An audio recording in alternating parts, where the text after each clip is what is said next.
In Shadow, A Modern Odyssey is an animated short film by Lubomir Arsov. It appeared on YouTube in late 2017 and remains one of the greatest representations of this shadow world we've found ourselves in.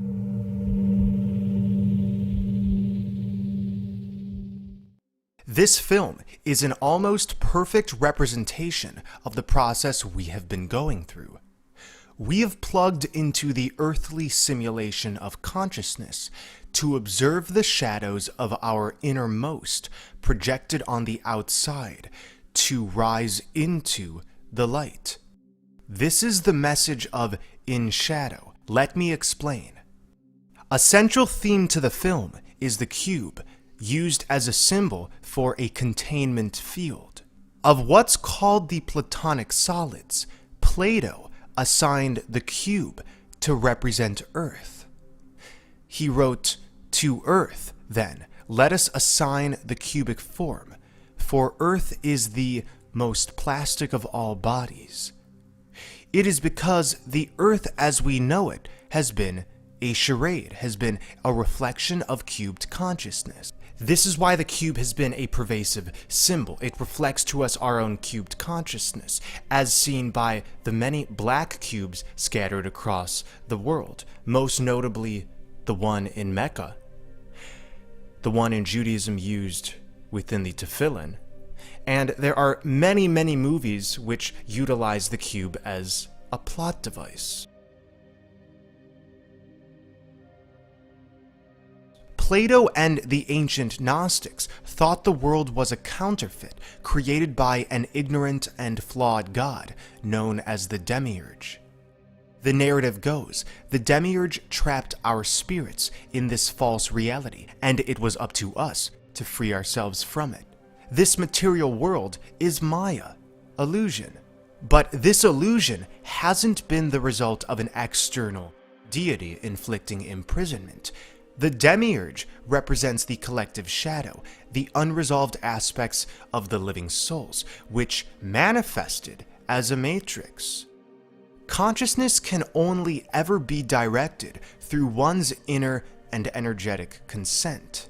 The point of our world of cubed consciousness has been to reflect the rigid, binary, and fragmented ways of ourselves that we must shed if we are to fully realize unity and just be. That's why broken apart, the word cube says C-U-B. When we can just be in ourselves with the gifts that lie behind the self-imposed illusion, we break out of the cube. We begin in Shadow by zooming into a cubed Earth.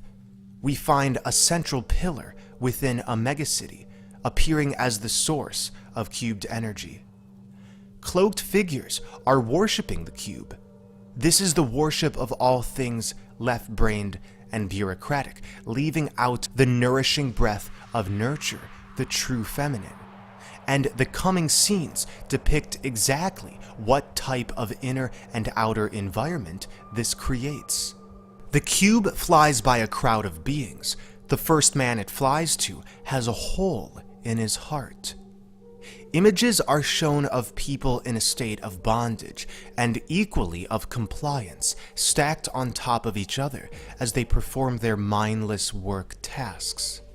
These are the faces of repression. Materialism is highlighted as a mind prison. We are shown beings clinging in a state of hypnotism to a car, a house, to phones, to their jobs, as their heads break away what looks like black glass. The time keeps turning on loop as people engage in a work lifestyle that requires full inversion, hence the upside-down people. It's required to tear out one's own heart to sustain such inversion. We are revealed a creepy mask imposed on TV characters. This mask signifies the persona that many have felt they must wear during this purgatorial process. One of the Jungian archetypes, the persona, enables an individual to interrelate with their surrounding environment by reflecting a role that the individual is playing. But the persona is a mask which hides the true feelings, perspectives, and depth of an individual. Before we go any further, remember, this film is displaying to us the environment we've been in. The word environment is like environmente. Viron refers to a virus, and mente, in Latin, means mind. We've been observing an inner mind virus, and that is the only reason our outer world has projected such inversion. However, the ending of this film reveals that ascension, transcendence, is the reason for this suffering. Masks are seen on partygoers drinking and on lovers in bed. A zoom in reveals that these lovers are akin to babies in the womb. We have been in the womb of the Matrix. This is why the word matrix comes from the French word for womb. The baby is hovering in a spirit realm and then snaps into the cubed reality where it is injected with vaccines. Scenes of students are shown alongside the energetic parasitism which a cubed consciousness sustains. Drugs, war, militarization, money, and death are emphasized as all being manifestations of the same parasitic force. The leaders and news anchors seen on the world stage are merely puppets with strings and are being fed their lines by dark entities, connecting them all to a hive mind portrayed by the black tubes running into the news anchors' heads. This is the hive mind of deceit, hence the persona mask reappears. Notice that these dark entities are shadows. This leads us to my very message, that what we have branded as dark has simply been an externalization of the collective shadow. Without consenting to illusion, these dark entities actually don't exist. They are akin to figments in a dream. All that glitters is not gold in this matrix. Sparkles give way to scenes of celebrities showing off their false perfection, and of entertainment, which reinforces this false perfection through illusory archetypes. An illusory archetype is an example of a certain person or way of being that is based upon self-trickery. Most archetypes we have witnessed around us have aimed to promote inauthenticity and external displays of dominance, or of personality quirks that stem from a disconnection to spirit. Humans are shown in mindless engagement on their smartphones, further promoting these illusory archetypes or personas. Children play video games, promoting bloodshed. Vanity is highlighted in the next scenes, with selfie-taking and shopping bags. Behind these scenes are oil rigs and subsequently fire. This reveals the all-consuming nature of vanity, which extracts more than it gives. Vanity is a fire that eats us alive while promoting a great external image. This is strengthened with models who are flashed with obese forms. One extreme of consciousness leads to another extreme. This is duality. We have seen toxic forms of the masculine and feminine all around us. Hence, this next scene. The masculine and feminine, joined together in divine harmony, sustains abundance because the two are meant to merge in unification and therefore uphold their divine aspects. These are energies that reside in us. The divine feminine rules nurture, empathy, compassion, and receptivity, while the sacred masculine rules order, courage, strength, and boundary setting. The whole point of this process is to pair together these inner aspects and thus be revealed the great mystery of amor, of eternal love.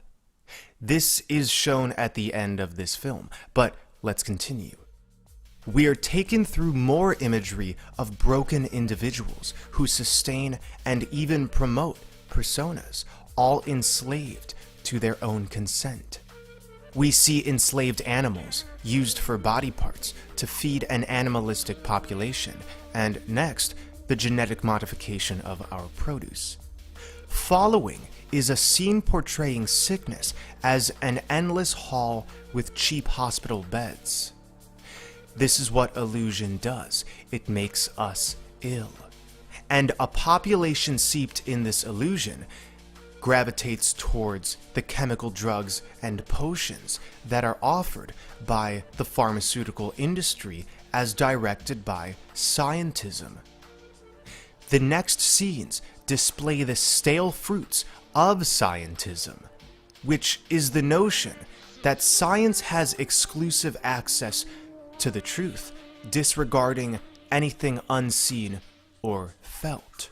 Scientism categorizes life as a series of cold physical processes that has no inherent purpose and no wisdom.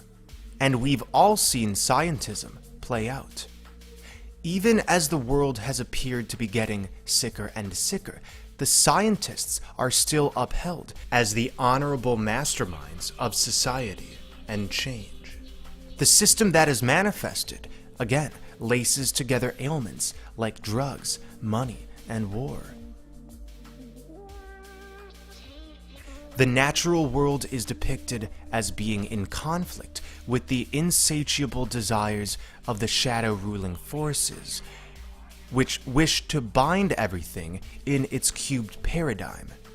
This is all about death culture, a culture which promotes death and scarcity, not life and abundance. Those who oppose this culture are seen transforming into prisoners. Let me make a note here. Opposition is not how we solve this situation. As cruel as this world may currently appear, nothing is as it truly seems.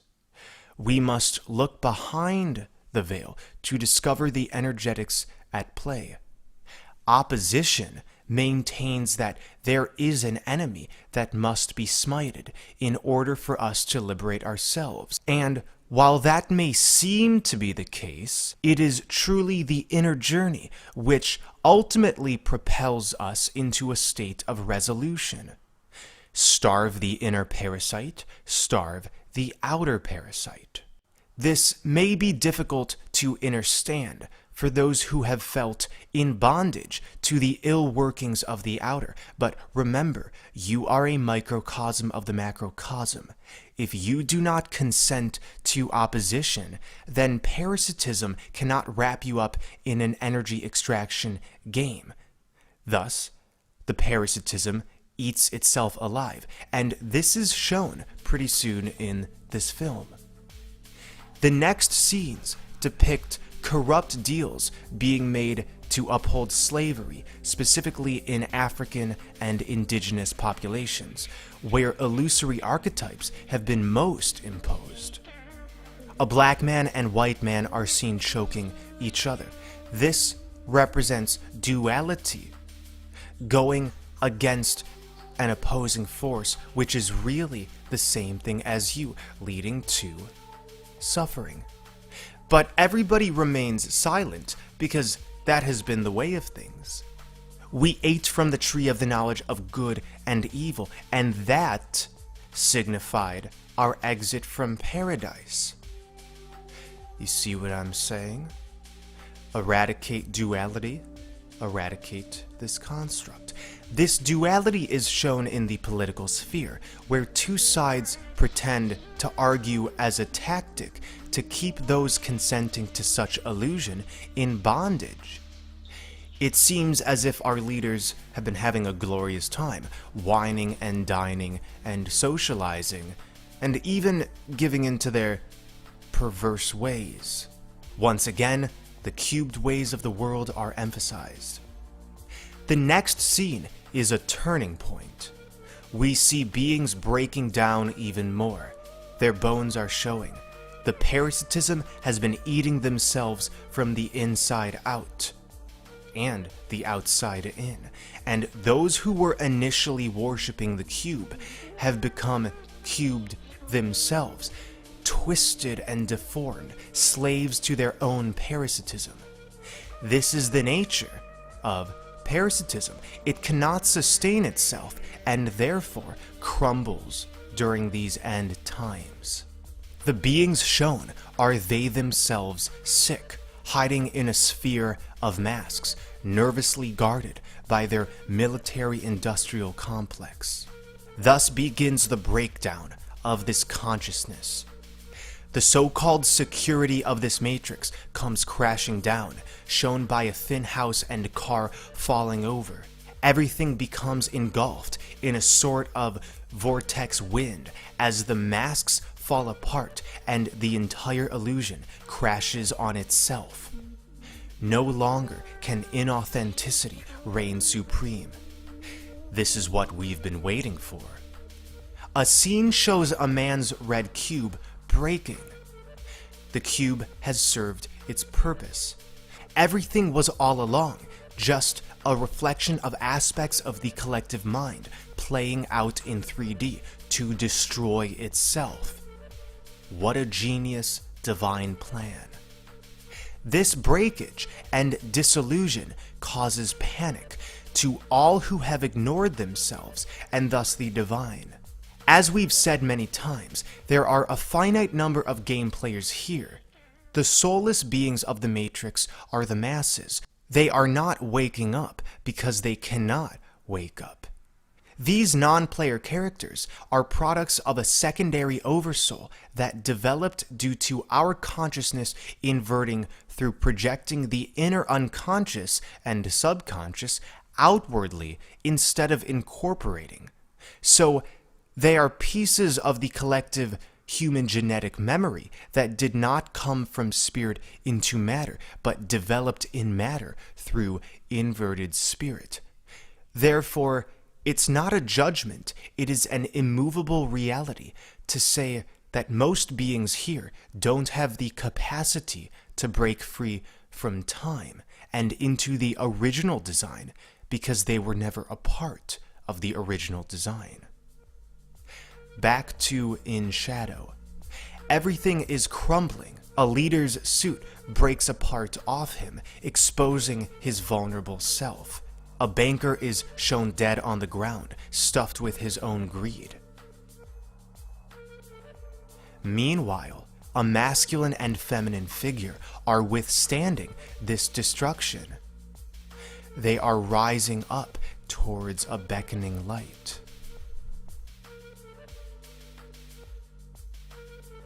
A burst of fire pours into the city, shattering the material. It is time for matter to merge with spirit.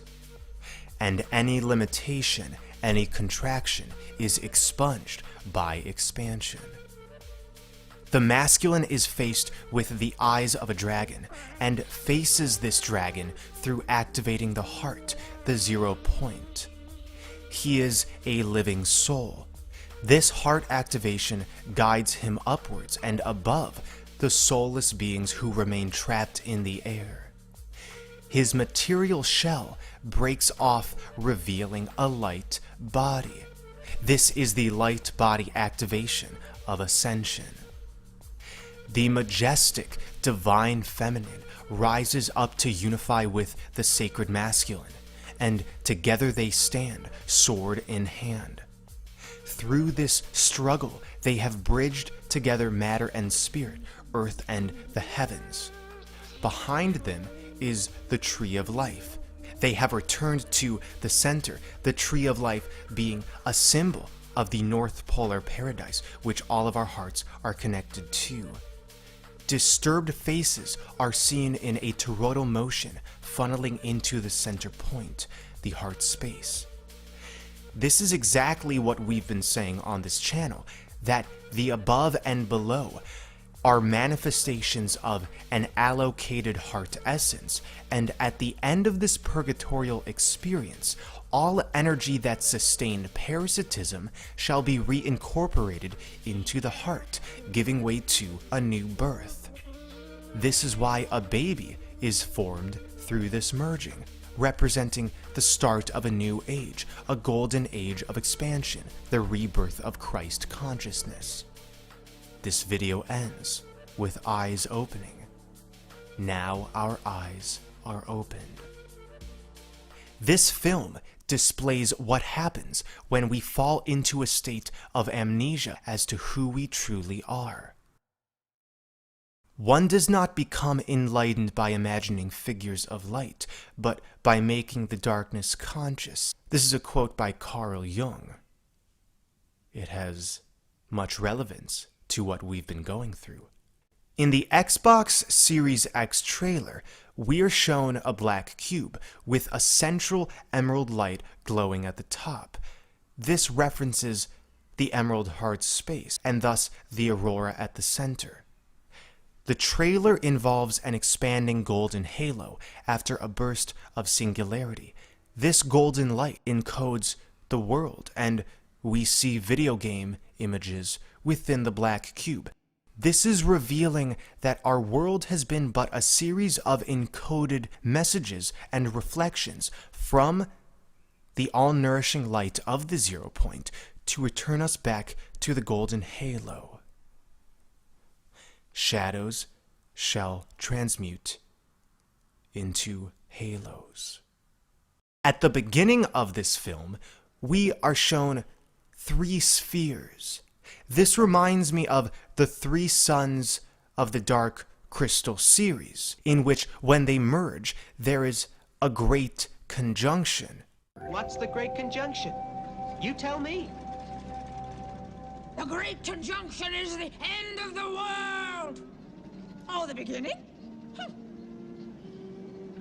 And begin, all the same, big change. This great conjunction in the original Dark Crystal film signifies the Skeksis and Mystics, the 2 halves of the same entity coming together in order to finally ascend.